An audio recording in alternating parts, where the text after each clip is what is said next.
I had a friend that taught me how to rappel, and when I first seen him, he just didn't look like the rappelling type, you know. But it's like one of those pictures, you know, that you see like on the wall. And like back in the day, this guy was like cut, you know, and I mean, he was a good-looking guy. But as age went on, you know, what happens to us, and so as he got older, he wasn't that cut individual anymore, and he said that he'd teach us how to rappel. So that's exactly what he did. And so we went out to Mount Scott. We were going to do some rappelling out there, and he didn't get around very well. He was, you know, more built like maybe like a Humpty Dumpty type, you know, and he just had a hard time getting to the spot that we were going. So we get there. I was with John. He was learning how to rappel, and myself. And so we go down off of this bluff, and it looks much further down than what it is. There's just a little platform there, and then you climb back up. And so anyway, John and I do that a few times, and then he informs us that he's going to rappel. And I look at him and we're saying, are you sure that, I mean, because your wife is going to kill us. You're going to have a heart attack going down this side of this cliff, you know, and he says he's going to rappel, you know, and there's like nothing you can do or say to stop him from doing this. And so we get him all hooked up, and John and I are looking at each other, you know, and we have all the safety lines thinking we're going to have to use these at some point, you know, as he starts to go down. Well, he goes all the way down, and it's not like, you know, hitting your feet and bouncing off and hitting your feet. It's more kind of like, you know, and just kind of just hitting it all the way down. And so he gets down to this platform, and he's all excited. I mean, he is just extremely excited that it's been so long since he's been able to rappel. Anyway, and so we yell down to him, how are you going to get back up? And he hadn't thought about that. You know, he was so excited about getting down, he hadn't thought about how he was going to climb back up. And there's just a narrow little path that you have to climb. Well, John and I had taken the rope from the top that was hooked to him, and he started to climb, but he wasn't very good at that. You know, he didn't have enough strength. And so for the next, I don't know what it was, you know, 35, 45 minutes, John and I pull and tug, and he climbs one step at a time, and he gets to the top, and he is a bloody mess. I mean, the rocks had cut him up.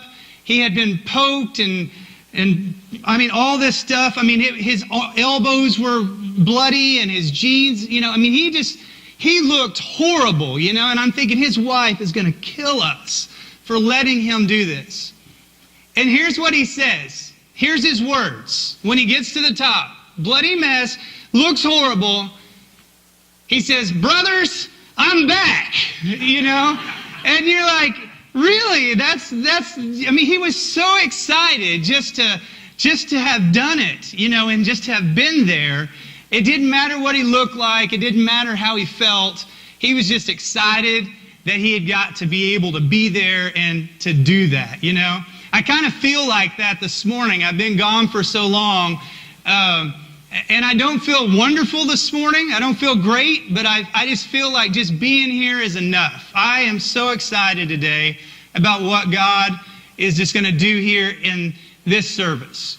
I really do need to thank a couple people, though, before I go on very much further. First of all, John and Daniel have really picked up the slack when it comes to just the things of this church. You know, you wonder what kind of friends you have. You think you know for sure, but it's when in times when you can't do things yourself, when you're just not able to do those as much as we want to, then it's friends like that step in and say, I'm not only going to do my job and my responsibilities that God's called me to do, but I'm gonna do yours as well. And that's just what your staff here at this church has done over the last few months, has just picked up the slack, and there's just been no lull. There's no difference whatsoever in what we do here at Discover Church. And so I appreciate you guys so very much, and you mean the world to me. Both you guys do. I don't post on Facebook very often. The reason why is kind of twofold. First of all, sometimes I just don't think people probably really care what I'm eating for dinner or, where I'm at. And so I just think it's really not that exciting, and so I just don't post. And the second thing is, sometimes autocorrect is just a killer, and so you say things on there that you don't really mean to say. And so I try just to look and stalk you and not post myself, But that's kind of how I feel this morning, in the sense that I want to just tell you kind of what's going on in my life for a minute, and I hope I don't bore you, but I have a lot of people ask. There's so many people that just truly are friends, and I get asked all the time, like, how are you feeling, what's going on? And then there's some of you here today that you're saying, I don't know who this guy is, I haven't seen him in weeks or months, I've been here for a long time, and I don't even know who this guy is up on the stage or what he's talking about. And so just to kind of, as fast as I can, just bring people up to speed. Quite a while ago, 3 years ago, I was diagnosed with an autoimmune disease, and it just kind of progressively got worse, and then it would get better, and then it would get worse. And so connective tissue disease, fibromyalgia, rheumatoid arthritis, just kind of a list of things that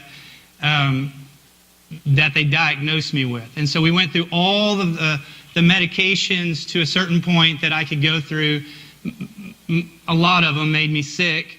They were just not great stuff, And so probably 4 months ago or so, I got really, really just not doing well at all. I'd wake up, I couldn't sleep at night for one, but then when I would wake up, my hands would be curled up, and I'd have my hands across my chest like this, and it just hurt to move anything, just to get up. So it would take, I don't know, Christy could probably tell you better. She sat there and watched me throughout the whole thing, but some mornings you could get up in 5, 10, 20 minutes. Some mornings you could get up in an hour. Some mornings you just don't get up. That's just kind of how it is. As the day goes on, most of the time, things loosen up. It gets a little bit better as time goes.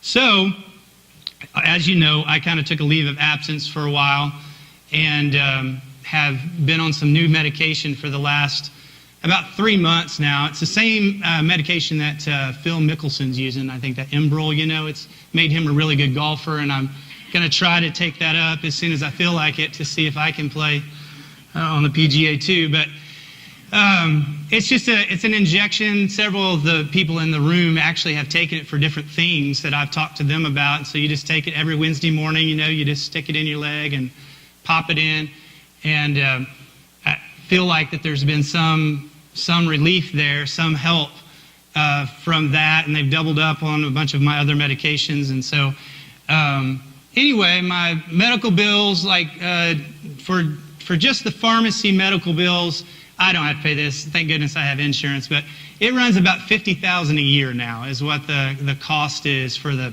pills I take for the year, which is just insane. I told them that if they just pay me $50,000 cash, I would hurt, and I wouldn't have to work. I just give me the money and we're done. But they won't do that for me. So anyway, when you go through something that is pretty traumatic, your faith in God is really tested. You have to kind of decide, because I know that like Joyce has autoimmune disease. I know that Glenn in the back really suffers from arthritis as well, and joint pain. I know that there's just several people in the room. Steve, same thing in the back here. just, you'll watch him walk, and he hurts. That's just how it is. The worst thing with autoimmune is this: you look fine, you look pretty healthy, but on the inside, your body is just attacking. And so, when you're out and about, you look fine, but when you're not out and about, you're really, really sick.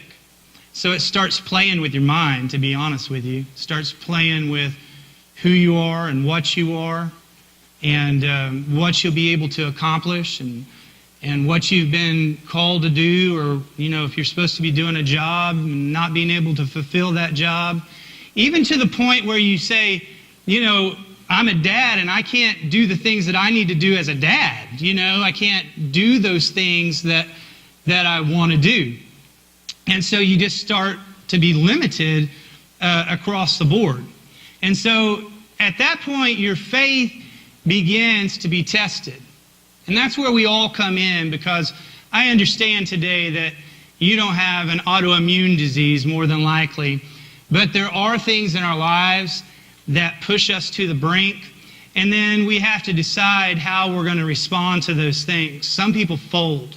Some people just shatter, and some people just crash and burn. Some people are able to come through it, and you say, well, if I was faced with something that was big in my life, I feel, and then you stand up straight and you kind of bow your chest and you say, I feel like I could handle anything that comes my way. And that's how I feel. That's what I say from my mouth. That's what I know that will happen beyond a shadow of a doubt. But then you're faced with something, and that's kind of where the rubber meets the road, as they say. And then you have to begin to live that out.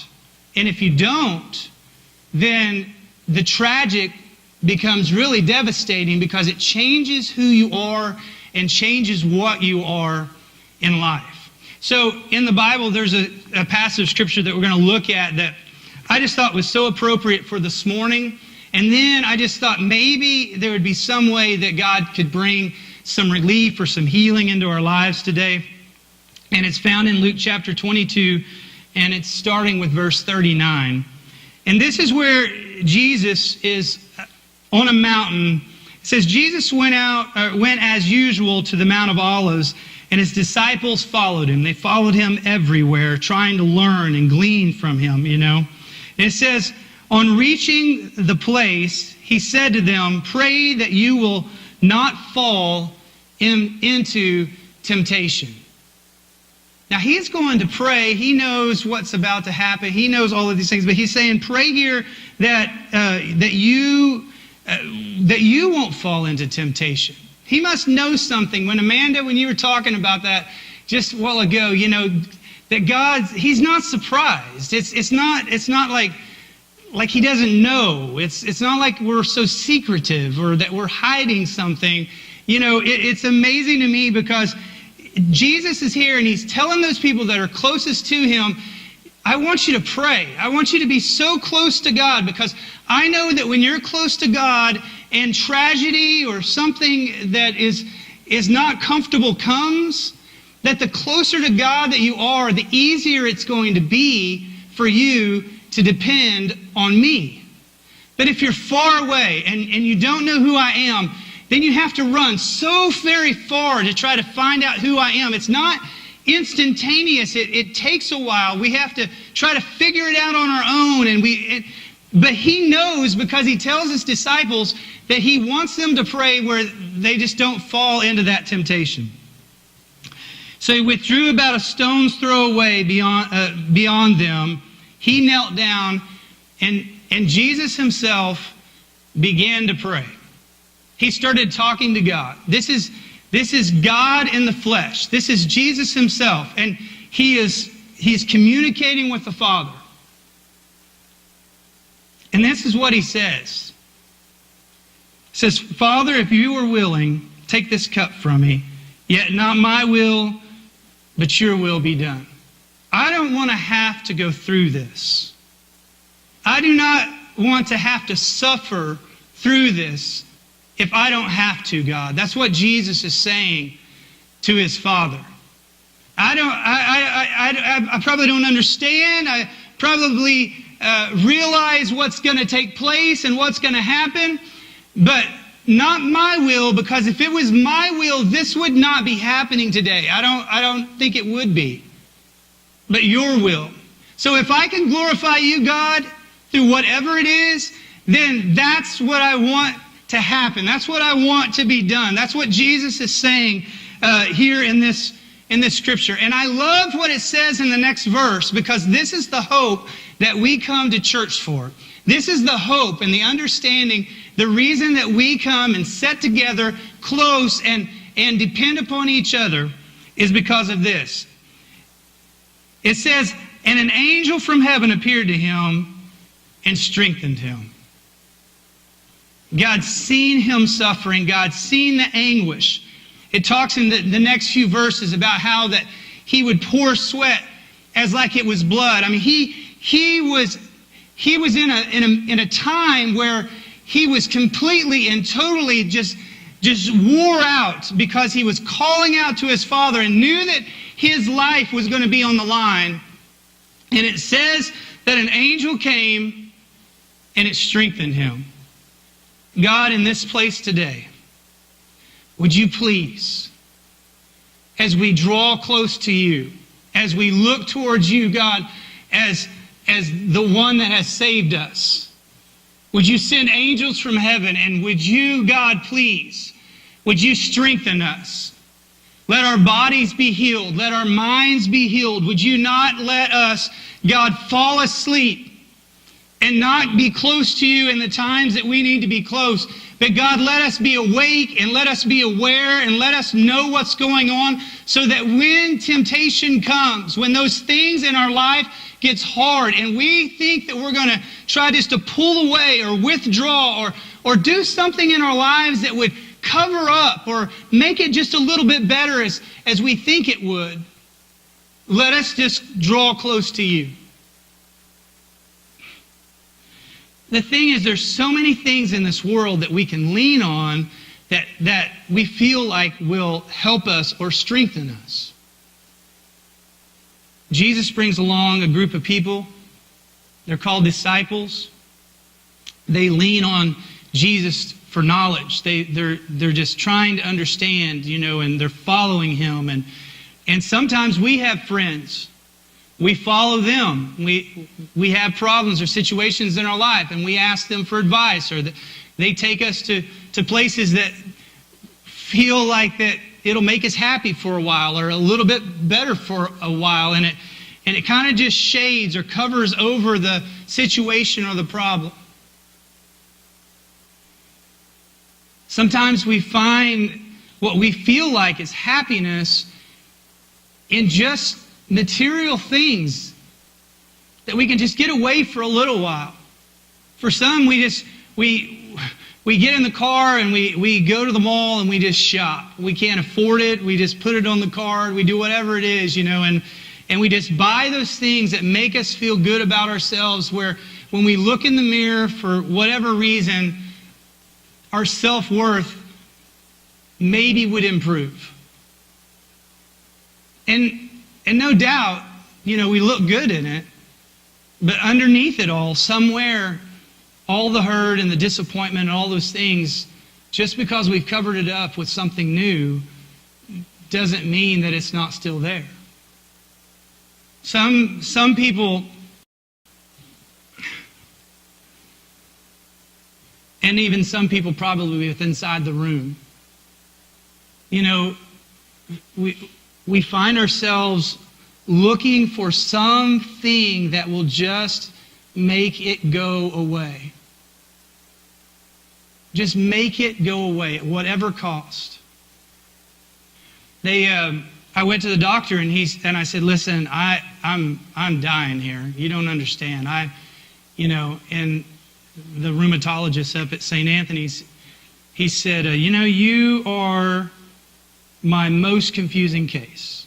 And I said, "Well, great. At least I'm, number one in something. That's good." And he said, we're treating several different things and we're trying to figure it out. And I think 7 years is the average diagnosis for somebody with autoimmune disease. So most people suffer for a long time before they get it all worked out and figured out. So here's what happens. I say, I got to have something. So tramadol is something that I've been taking. And I don't even know what all this stuff is most of the time. He hands it, I take it, that's how it works. And so it's some type of muscle relaxer painkiller, I think. If somebody's a nurse or a doctor or something that's wrong, just say you don't know what you're talking about. But I do know I take it. So the other one is hydrocodone, which better known, I think, is Loratab. Those are wonderful pills, And then he says, well, if those are not working, that's not killing the pain, then we'll put you on a morphine patch. And I looked at him and I said, a morphine patch? I mean, that's, they got those little buzzers in the hospital, and I'm thinking a patch, you just stick it on and it just, whatever. So I'm like, all right. I said, so how do I take this? He says, well, just take them all. It's okay. And I'm like, all right, so that's what I do. So I take the tramadol, I take the hydrocodone, I put on the patch, trying to put it in places where you're not going to knock it off. And so I wait for about 12 hours, and I am sick. I'm coming out of my skin. I'm thinking I know what's happening. I have never been high in my life until then, And I mean, I was just out of it. I mean, it was crazy. And I thought, people pay for this? I mean, I don't, this is a crazy feeling. So I weaned myself off all that, and then I just tried the patch. I thought, I'm just going to do the patch. And so I put the patch on. About 12 hours later, I have an allergic reaction to it. I go absolutely insane. And you think I'm crazy, ask my wife afterwards. I was coming out of my skin. I went absolutely bonkers on this morphine patch. I couldn't get it off of me soon enough. I couldn't get it out of me soon enough. And I thought I was absolutely going crazy. I left the house because of the anxiety level that I had, I'd never hit anybody or whatever, but there's no telling verbally what I would have done because I was not in control of who I was, or what I was, even at the time. You get to the point where at times you could even justify. You can say, listen, I hurt so bad, or my life is so bad, or this is so difficult that I'll do whatever it takes so that the pain and the discomfort in this situation will just go away. If one is good, two is better. Patch on both sides, or take multiple of this. Some people do that when they find themselves just purchasing or buying something illegally and then bringing it back to their home and then just saying, I want to escape the pain of my life so bad that I'm going to take this, or I'm going to shoot this, or I'm going to do something with this. Smoke it. So that just for a moment in time, I can just close my eyes and it just doesn't seem so bad. You know what happens? Is when that facade wears off, when it all just goes away and you're not on that anymore, the situation's back again. Once again, you're right there in the middle of it, and you're facing it again. So you know what happens then? You have to go find more. And that happens with drugs, or it happens with alcohol at times when we're trying to cover things up and just trying to feel better about our lives. It happens with food when we just intake. We just take it and we eat it because it comforts us. And we just have to do something that just makes us feel better about ourselves. In relationships is the same way. Finding things that make us feel like that we're going to be better. And every time that takes place or that happens, you end up back at the same place where we started again. And it's still there.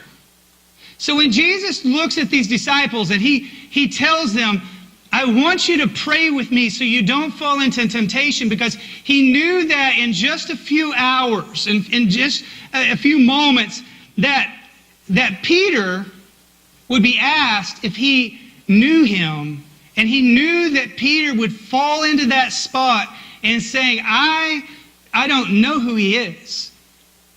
Well, of course, he could have been crucified. He might have been killed. He might have been locked up. I mean, there's a lot of reasons why we can justify that Peter, when asked, he would fall into the temptation of saying he didn't know him and lie about it.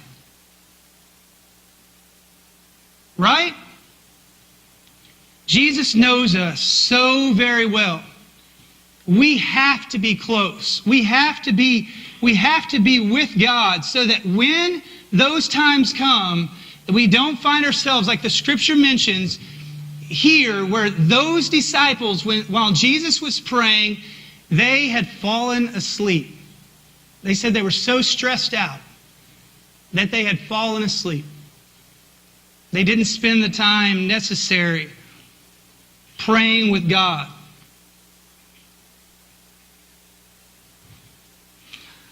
I think more than anything this morning, first of all, I just want to thank you for letting me come and just be here. It means a lot to me. Second, I want you to know more than anything that if you need something in your life, that God is willing at this moment in this time to stand by your side. Remember at the beginning of the service, or when I began to speak, Brother Akery was his name, and he climbed that long hill as we pulled him up. And he said, I'm back. And he didn't look like he was back. He looked horrible. He looked horrendous. But he was at the place in his life that he wanted to be. And I really feel like that maybe you feel battered, maybe you feel bruised, and maybe it's been a long road, maybe it's been hard climbing the hill. But when you leave this place today, I want you to be able to say those words. God, I'm back. I'm here. I'm spending the time being close to you so that I can just improve my relationship with you. I've been so lost, or I've been so bitter, or I've been so angry, or I've been so hurt, or it's just the distance between the relationship that maybe you had with God and yourself has been just hard. Maybe just attitude towards other people and just difficulties in your own life.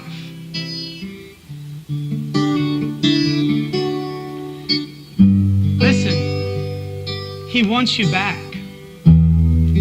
For some of you today, that's salvation. That means that some of you today, when He says, I want you back, you're going to say, God, I want to be with you, and I want you with me. And you tie the knot. You say, here's the relationship. And then for most of us, it's not that at all, because we have failed, or that we've fallen, or we have got down the mountain and we've had such a hard time getting back. From the strongest to the weakest, we've had a hard time getting back. And for some of us today, it's just looking at God and saying, I'm going to sit here with you, and I'm going to pray, and I am going to restore. I'm going to strengthen that relationship to the point that I know that when other things are piled on me, and they are coming, that's just life. It happens. I wish it was just so much different, but it's just not, you know? But when those things are piled on you and that stress gets really, really heavy, then you don't have to bear it all on your own. He says that He'll lift it off of you. He'll help you through. He wants you back today. Back to normal. Back doing the things that He's called you to do. He just wants you back.